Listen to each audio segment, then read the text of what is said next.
That what are the authorities under the POSH act, क्योंकि generally क्या होता है आईपीसी में, बीएनएस में जो प्रोविजंस दिए गए हैं उनमें से कोई ऑफेंस कमिट होता है तो उसके लिए प्रोसीजर कहां दिया गया है, बीएनएसएस के अंदर दिया गया है।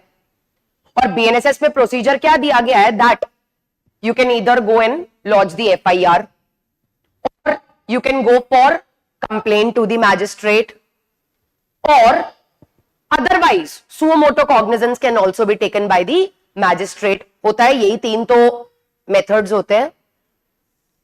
सो बेसिकली जब तक रिपोर्टिंग नहीं की जाएगी तब तक चाहे ये एक्ट हो चाहे कोई भी एक्ट हो, कैन यू सीक रिड्रेसल?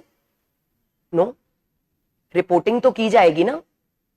अब यहां पे if a woman has been subject to the act of sexual harassment, तो कहां रिपोर्ट करना है, किसको कंप्लेन करनी है, किसको रिपोर्ट करना है, who is the authority here, that is given from section 4 onwards. यहां पे हम कमिटीज की बात करेंगे एंड जब हम बात करते हैं पॉश एक्ट की तो टोटल पॉश एक्ट में हमारे पास 2 कमिटीज है।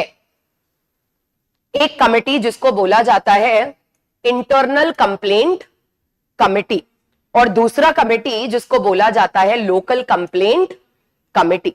2 टाइप की कमिटीज हम यहां पे पढ़ेंगे।